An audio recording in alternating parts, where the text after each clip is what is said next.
Hey everyone, David C. Anderson here coming at you from the Knife Center, and I've got the coolest new knives that have just hit our shelves right here on the table in front of me. It's right down here.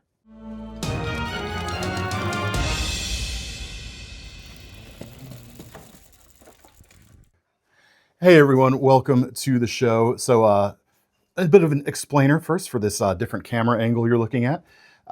We're experiencing technical difficulties today, and Thomas is on vacation trying to rebuild one of his old cars, so we're not going to bother him. So we're just shooting like this for today. We'll be back to our regularly scheduled angles next week. But we've got some cool new stuff. Let us start with Knafs. Several new releases from them. First of which is the Lander 5. Their new budget-friendly, affordable frame locking knife. These are about 30 bucks. And the quality feels quite good for a $30 knife. You got two options. You've got the stone-washed here, as well as the black stone-washed option. And the blade itself is 2.2 inches. So it is a small thing overall, and it folds up really small too, as you can see right there. But you still have a decent amount to hold on to because they gave you a guarded finger choil right here for your index finger to sit in.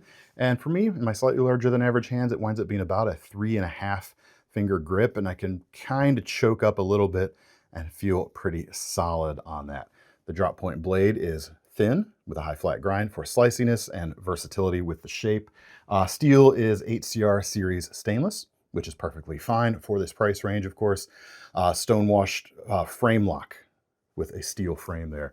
The lockup feels quite good. The opening is achieved one-handedly or two-handedly with that blade cutout. I suppose you could reverse flick it, but my fingers are experiencing technical difficulties today too. My middle finger has a cut on it, so I'm not going to try to reverse flick this knife today. Deep carry pocket clip, which is reversible. And these things are going to look really good as they get kind of worn in and broken in because of the stone-washed finishes on each of these. It's going to work quite nicely. 30 bucks. And just in time for gifting season as well. With the holidays upon us, you could do a lot worse than gifting that knife. Next up from Knafs, that's how we're going to pronounce it today anyway, we have the bit driver Grande. Has just arrived. Here it is without the bits in it. It comes with a T6, T8, and T10. Here's where we would normally have B-roll to be able to show you that. So I guess I just have to, here you go, there's two little guys right there. They live in these little magnetized pockets on the side of the bit driver. These are standard 1/4-inch bits. The standard Knafs bit driver has or uses the 4mm bits. These are a 1/4-inch or 6mm bits. And like that, we've also got the ball bearing there on the back. And this thing keeps on spinning and spinning and spinning and spinning. It just keeps going, and it doesn't seem to want to slow down. But it makes it real easy to kind of friction-free work on your knives like so. It's a pretty nice unit. Aluminum construction, has a nice heft to it. Comes with the 3 bits as mentioned, but it being a standard size bit, you could put whatever you want in it. There you go. Spin again. Spin's good. Spinning's good. Last but not least from them, they had a pen that they called the Sancho. And we've now got another everyday carry non-knife item called the Sancho Pry Bar. And this is about as little of a pry bar as I've ever seen. And, you know, there's some debate about the terminology of like pocket pry bars aren't really pry bars. Think of it less about that and more of sort of like a finger assister, a fingertip leverage multiplier, especially when you consider, this, small of a prior right here. 0.31 inches in width, 2.35 inches in the overall length.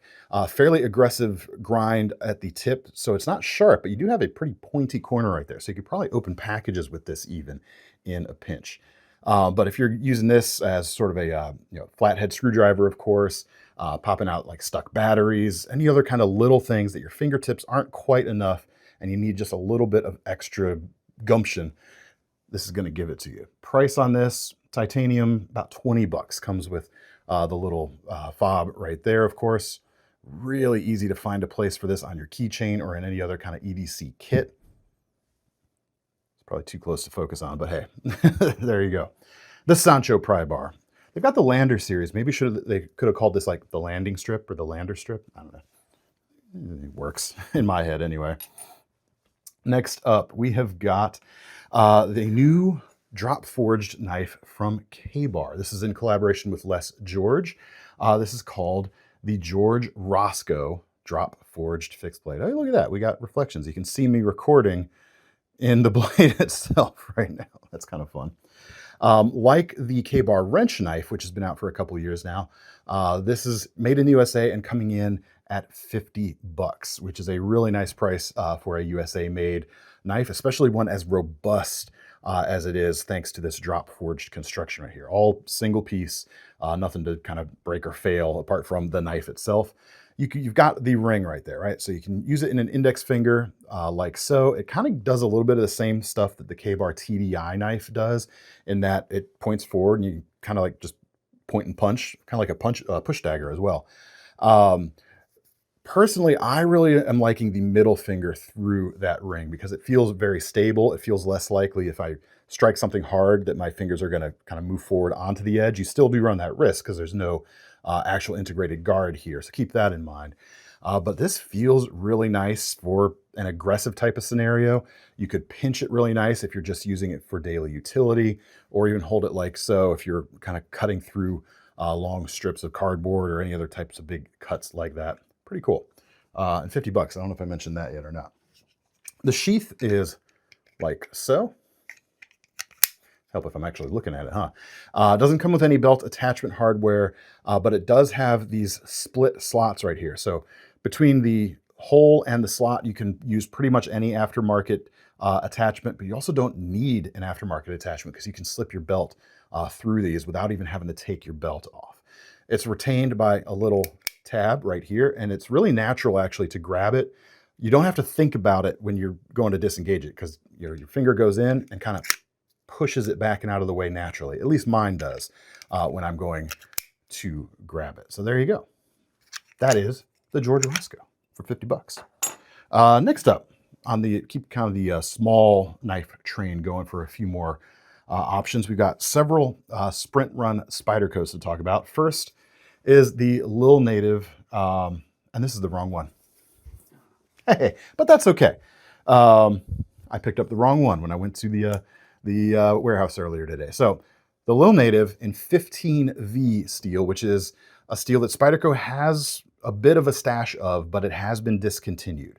The new owners of Crucible Industries don't have the facility to get hot enough to make 15V anymore. So once Spyderco is out of their 15V, it's gone, essentially.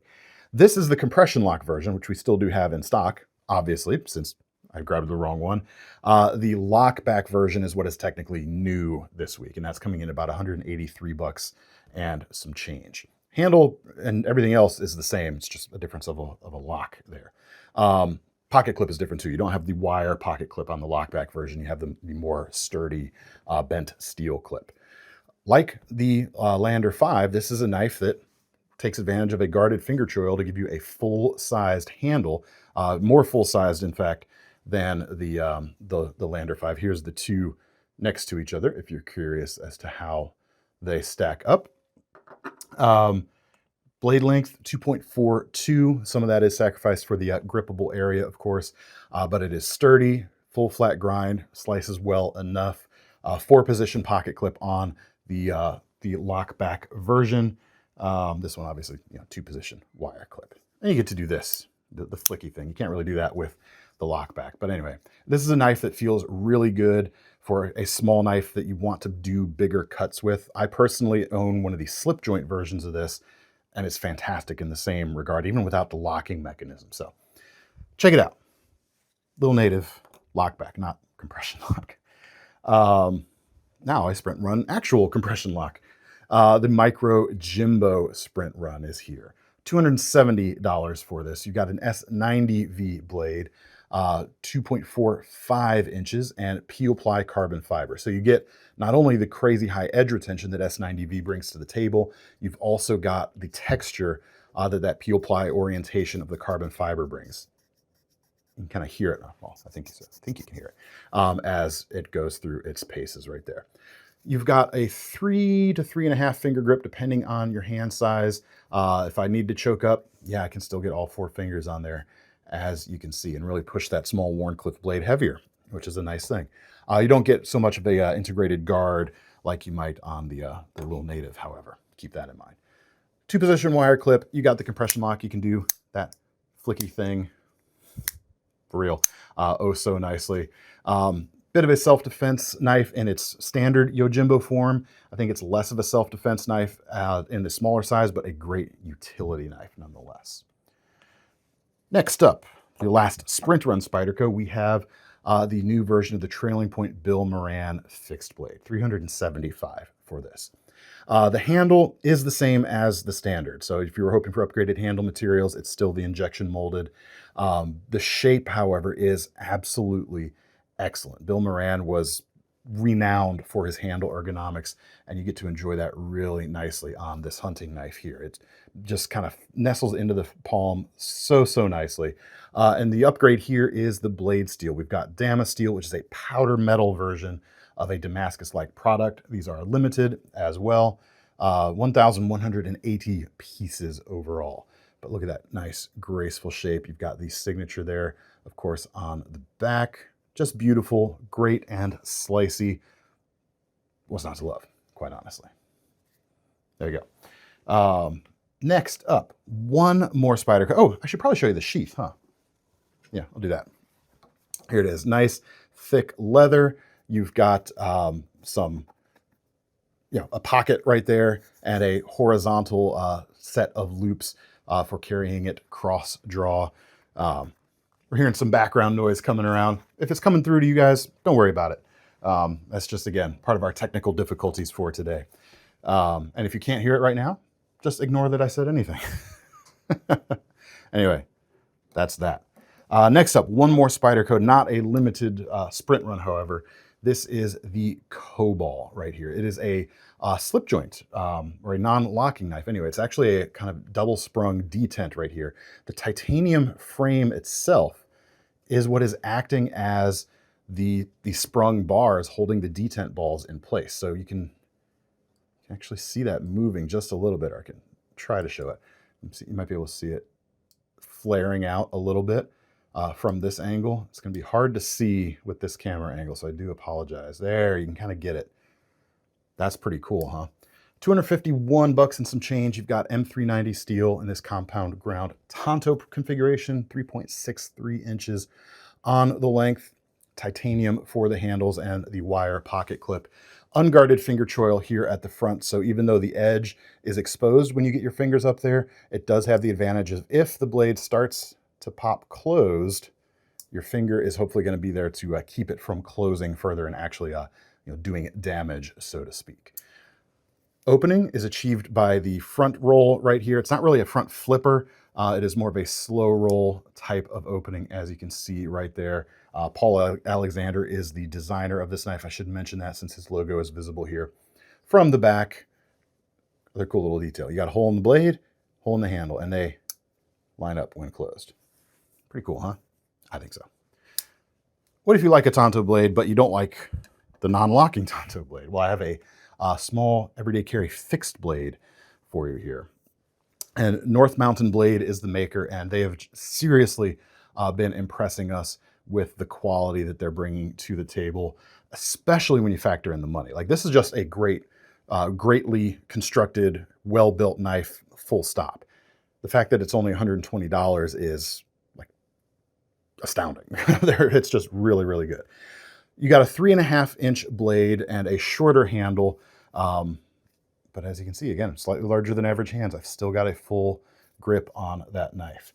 The blade itself is SLD Magic. I know. If we were editing this more, we'd have like sparkles popping up here right now. It is a tough tool steel that is very nice. It is triple laminated, or just single laminated. The outside layers are not that same material, but you can see the center core of that high carbon tool steel right there, and then giving you that look from the side. They're just super, super well made. But this would be a great, less of a self-defense knife, although you supposedly could. Of course, I usually like to see a little more of a finger guard on a so quote-unquote self-defense design, but this is just a sturdy, everyday fixed blade. It has a bit of that kind of quaking style of upward arch right there. The grind is great. The fit and finish is phenomenal. Comes with a Kydex sheath and a clip here on the back that says, "That's it." I'm not sure why it says "that's it," quite honestly. What are you going to do? If you don't like that particular clip, however, you've got 3 holes here on the front, the outside. Actually, all of them. This is a Tek-Lock compatible hole spacing. So a Tek-Lock is easily and widely available. You could throw that on there. Different Ulti clips could work easily as well if you want to use this as a pocket carry. It'd be large for a pocket carry knife, but doable. Doable just, I would say. This next knife from North Mountain Blades is honestly even more impressive. They've come out with their version of a Lanny slip joint, the Lanny Thin, they're calling it. This thing feels custom made. Like, it is truly astonishingly good. It's not cheap. It's $180, but for what it is, it feels cheap, quite honestly. It feels like a great bargain. There's a few versions of it on the site. This is one with antler handles. Really nice bit of character there. You've got the same blade material we just talked about, the SLD Magic, with that laminated construction, and they've kind of buffed the edge or the bottom section of the knife here, so you get a transition that's kind of gentle. They call it a hamon finish because it mimics an actual hamon that is done through heat treating. It's not an actual hamon. People always say it's got a hamon. It doesn't. It has a hamon-like finish that they're just calling hamon. Just keeping that in mind. Feels good in the hand. The blade itself, a little over 3 inches. It's got that awesome long clip point style to it. Nice and slicey. The walk and talk, really excellent, man. Full flat grind on that blade. I mean, just look at these details. This is where I'm really ruining the fact that we don't have a B camera right now to get you some real good close-ups of this knife, because it is excellent. Like, truly astonishingly good, man. Let's take a moment to consider it a little bit more because I like it. All right, next up, Terrain 365. Their Invictus model. They've done a bunch of different variations of this over the years. Pardon me. This is the latest, and it's got a new lock for them. They're calling it the top lock because it has this kind of dorsal style or dorsally positioned actuator right here that allows it to be completely ambidextrous. It allows you to do the wrist flick closed or open. You've got that finger safe closing action since your fingers stay all the way out of the blade.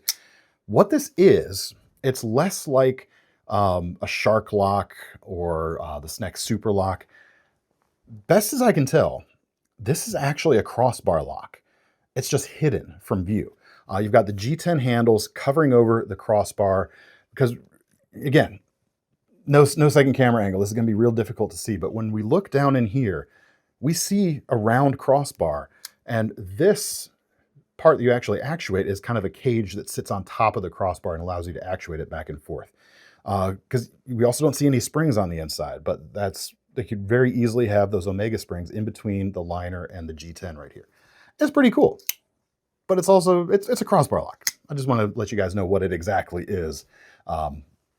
Just a different way of using it, basically. $349. This is US made. Sorry, no, this is assembled in China from American and Japanese parts. Sorry about that. What it has, though, its kind of claim to fame is not really the lock. It's the blade material here. Notice I didn't say blade steel. It is dendritic cobalt material, and it is very hard, and the edge retention is very, very high as well. Really cool, exotic material, and you're going to pay for it if you want it. Like I said, $349 for this knife. 3.5-inch blade, kind of like a tactical Barlow in a way. That's kind of the way I've always thought of this model. It sort of makes sense. It makes sense in my head anyway. But that drop point blade is going to be quite versatile. It has a little bit of tacticality to it as well. Oh, interesting. Can you see that? It's called the Infinity Lock. I can't believe I didn't read that, actually, until just now. It's the Infinity Lock, which is a crossbar lock with a pad on the top. Cool. Milled pocket clip here. It is almost a deep carry. It actually loops around, which is nice. And it is reversible, as you can see right there. Hidden lanyard attachment point at the back as well. Cool knife. It's always been a cool knife. Is this my favorite version of this knife or not? Because I always do love a crossbar lock. I don't know. It's kind of low profile. I could see this maybe being a little harder to actuate if your fingers are cold or if you're wearing gloves or something like that. I don't know. It's very cool though. What do you guys think? Would you go with this or would you go with one of the other standard lockings? I think they're all liner locks before this. There might have been a frame lock though. Let me know in the comments. All right. Next up, Tekto knives. These are made in USA, unlike the Terrain 365 I just showed you right there. We've got several of their new knives, or several of their models newly in stock at the KnifeCenter. But I wanted to show you this one in particular right here. This is the F3, 130 bucks with G10 and a D2 steel blade. Now, before you go, oh, that's too expensive for what it is, keeping in mind, this is not an imported knife here in the States. This is US made, so costs are going to be a little bit higher for the materials. It's up to you whether that is worth it for you or not. 3.8 inches on the blade, however. So it is a nice big drop point blade offering you a lot of utility, of course. A few different handle and blade color combos are available. We've got the button lock right there, which works quite nice. Action is pretty good. Not as snappy as a Malibu, but it's also like half the price of a Malibu. Feels good. You got finger safe closing, works well in the right or the left hand, of course. You've also got a fuller along the spine. You could use that to thumb open it. You could also do the reverse flick. Let's see if my my technically difficultied middle finger can do it. Yeah, like I said, I still got a cut on that finger, so that's not working too well for me. And I'm not even going to try to embarrass myself by trying to do it with the left hand. You'll just have to imagine. Pocket clip, single-sided. So even though a button lock is usable left-handed quite easily, the pocket clip doesn't flip around, if that is your thing. But yeah, that's a lot of capability in that size of a knife. It's got some tactical applications. I would use this outdoors happily. The blade is nice and thin with that just about full flat grind and full length swedge. The geometry on this for slicing is going to be excellent, in my opinion. How about some fixed blades? We need another fixed blade. We've only had two so far. New version of the GMF1-XL from GiantMouse. This is the blacked out version. I believe, actually, I'm not sure, is this limited or not? It's not limited, near as I can tell. This originally, when it was first released, not in this blacked out version, won the Best Imported Fixed Blade Award at Blade Show 2024, narrowly beating out my Pocket Tango, but hey, well deserved. This is a really cool knife. $325 for this version. Venatus blade steel, very cool. Again, nice exotic stuff. Black Dunes fat carbon for the handles. Let me get the best angle I can on this camera for you. It's got a really, really nice shimmer to it. Very nice indeed. Blade length, 3.4 inches or thereabouts. Some of that is taken up by the handle portion. You've got this large hole in the middle here, which makes a great place to execute a pinch grip. It gives you extra surface area for your fingers to kind of lodge into. So that pinch grip really does feel exceptionally secure as you're using it. 3.5 finger grip otherwise, if you're using it standardly. A little bit thicker on the blade stock, so it's not a whisper thin blade, but you do have a good amount of sturdiness as a result. Even with the smaller handle, this feels heavier duty. Crowned spine keeps it nice and comfortable too. Let's see, what else? We got a sheath back here somewhere. Oh, I forgot. You also have a belt sheath for that Tekto I just showed you. There it is. It is Velcro on the front. You've got some elastic straps on each side of it that you could stash other things. The back itself comes with a standard belt loop right there, and that's it. There you go. Now onto the sheath for the knife we're actually talking about. Here it is. It is leather. It comes with that snap right there, and that's technical difficulties. You don't even know what just happened. You can't tell what I did or didn't hit. The So this is a pretty wide blade, as you can see, from the ricasso area to the spine. So you need a wide opening to get it in, but it's less secure. So they give you the snap. So it snaps into place. Standard vertical belt carry on the back. And because I don't have to set it back onto a visible table for you guys, I only have to take it back out of the sheath before I put it down. Next up, we have the Remette Cool Whale, which is a very cool folder. These are starting at around the $208 mark. This version right here is a little more expensive because you have this crazier handle going on. This is $223. For that, you've got titanium for the handles and a 3.5-inch M390 blade, sort of a hybrid. It's got compound grinds like a Tonto, but it's just a simple belly to the shape. And you've got, we're going to call it a straight clip point in this case. What do they call it on the website? They're calling it a drop point. I call shenanigans. That is not a drop point. I would happily use the knife, however. The handle is really cool. Not only this cool entropic finish on this one, which just is exciting. The shape is at the same time neutral enough that any hand size could use it, but it's got some character to it. It's not just a blob shape of a handle. Think of like the Benchmade Griptilian is a classic example of the handle shape that works for any hand size, but it is just kind of a contour. This has a little more going on. Feels good in the hand. You've got a milled pocket clip there on the back, frame lock, of course. Let's check out the action. You've got two ways to open it, flipper tab or the thumb studs. Flipper tab feels great. Ball bearings in the pivot, of course, as you would expect. And the thumb studs work awesome as well. Remette is another brand, kind of like North Mountain, that's really impressing us for the quality you get for the money. They're not as like super bargain feeling as the North Mountain stuff is, but it's still really, really high value for the level of quality you're getting here. $223. Put this up against any similarly sized titanium frame lock knife out there, this would be right at or near the top for sure. But that still is a lot of money. Two more knives here on the less expensive side of things to keep you guys going. One is a lockback, a pretty big lockback from Boker. This is the MEK or the MEK. $68 for this, just under 68. And you've got a 4.21-inch Nitro V blade. That is a ton of blade for this type of money, especially with a good material like Nitro V. It's good and tough. It's not going to hold an edge as long as your M390s or your S90Vs, of course, but it is stainless and it is a fair bit tougher than those steels. So the stability at the edge, if you're being a little rough with it, should be pretty darn good.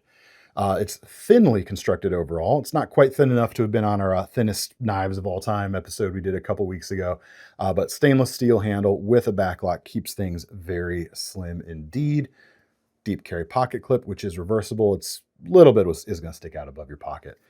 And if your hands don't fit on this knife, then your hands probably don't fit on much of anything these days. I mean, check it out. I've got like a whole extra finger and a half worth of handle for me right there. That's cool. That's a good blade shape. Backlock for security, as mentioned. Pardon me there. It is technically one-hand openable, thanks to the fuller right here. That does allow a pretty deliberate thumb open, as you can see. It's probably going to be faster most of the time, as long as you have two hands to work with. Just do a two-handed open, however. Pardon me again. Feels really good. The pocket clip can actually be oriented to carry the knife in a tip down fashion as well. I forgot to mention that. So you got options for you. Yeah, options are optional, I guess. And last but not least, the second least expensive knife on the table. We started with the least expensive, that being the Knafs. The Boker Magnum Shango knife. This is coming in about $43. The handles are blue micarta. You got a really nice contour to it. Fills the hand pretty nicely, even without being like a super wide handle. It's just got enough circumference there and a good shape to feel really good. The blade is about 3.3 inches. The steel is 440A, so pretty basic stuff, honestly, but definitely serviceable. And you've got the crossbar lock. Action's good. No complaints whatsoever on the action there. Washers in the pivot. It's a nice touch there. Makes it a little bit nicer in dustier or grittier environments compared to ball bearings. Not the slimmest, sliciest knife, but something that should be pretty sturdy overall. This would be another knife right now that could make a really nice gift option. Like most, I think, modern knife enthusiasts that like smaller knives like this, like sliciness is where it's at. We want thinner blades, better cutting efficiency. This is not bad, but this is more like, it's a little bit more durable feeling. Like it's got a little bit more chunk. And that's something that you could hand to anybody who might not be a knife person and might be just like really indiscriminate and uncareful about how they use it. And this might stand a better chance of surviving, shall we say. And for 43 bucks, it's hard to go wrong.